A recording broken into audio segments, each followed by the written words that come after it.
My name is Blanca Padilla, and I'm going to be talking about the four C's of the 21st century. The four C's are communication, critical thinking, creativity, and collaboration. I'm a high school Spanish teacher as a world language teacher, and I often use these four C's in my um, summative assessments when I want them to get to speak or write the new language or vocabulary that they've been learning. It's, it's a little bit of a challenge for students to be comfortable in sharing their uh, vocabulary out loud in a classroom, especially in a different language. So we start with critical thinking. Critical thinking is analyzing information, reasoning effectively, and making informed decisions. Some of the steps of critical thinking are, first of all, to analyze information.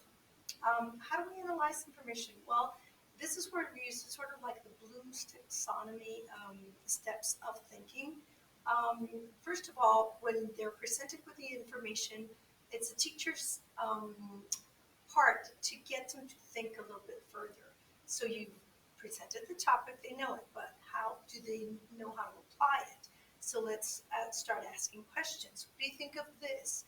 How would you relate this to that? How would you apply this to this situation? In a real life situation, how would you start using this topic or this information that I just explained to you? So analyzing case studies of real world scenario, that's one way of making them think a little bit further. Um, what if you were in this situation? That's real life scenario. Debating different perspectives on controversial issues. For instance, okay, now you need to defend your thoughts on this matter, and you need to use this vocabulary. How would you adapt that to it? So then students get to debate and start asking or adding perspectives on it, and it gets them to think a little bit further. Creative mind maps to visualize complex ideas. There's those visual learners that will have to write it down or draw it, maybe make a graph of all the information, and that's the way they can escalate in their mind thinking, or they get their minds to think a little bit further.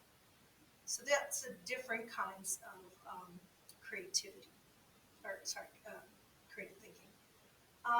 Creativity is thinking outside the box, generating innovative ideas, finding unique solutions to the problem. Thinking outside the box, don't stick to um, general questions and answers, Q&As.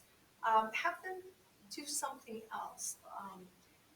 Make them create their own ideas of the topic. Okay, so we know all these words. How are we going to use them? Oh, okay, when I'm in this situation, I usually say this in English. All right, now let's say it in Spanish. And that's how they get to be thinking a little bit in a real life scenario, generating innovative ideas, um, brainstorming the thoughts, and then exploring them. So maybe designing projects such as videos, slides, posters, or figurines. So when I assign a project, I often give them the choice to express or to show me the topic that we've discussed and the topic that I'm going to be grading them on by creating videos. Some of them like to create videos and they're very computer savvy and they do very good work on that.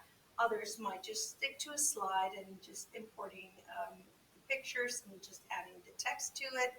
But some are very good drawers and they like to draw what they're doing or what they're thinking in a scenario like I've assigned your daily routine. So show me what you do in the mornings when you wake up.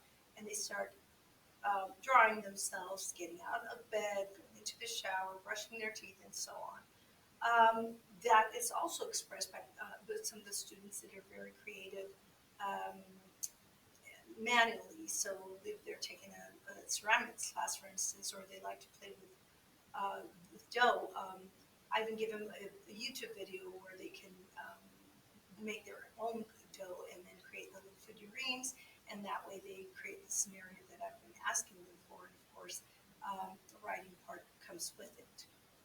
So they explore arts, music, literature, even though the project has been to do that and express the topic in a scenario. They often relate to arts, like I said, a drawing or creating figurines.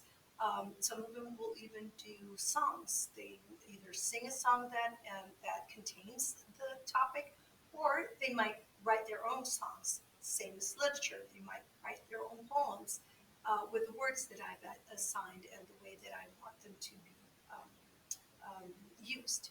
However, they all have to stick to the rubric, so it's important to explain to them what you are going to be graded on, what they should target their project on.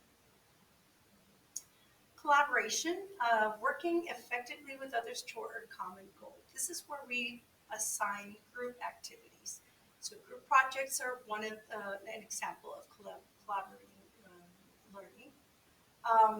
When they get together and work in a project, like I said before, a scenario might be where they go to the doctor in a different country and they don't speak English, so they have to talk to the doctor about what's hurting or what's bothering them in Spanish and use that targeted vocabulary.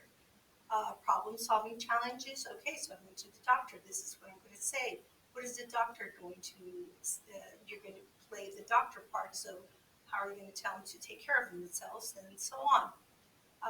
And then after they're done with the presentation, if they do like an act or a scenario, then the class gives them constructive feedback. They also do this as they are working towards the project. I often have them, okay, show me what you've advanced in, and then, okay, how would you make this better? Um, so they providing constructive feedback is also a very important part of this.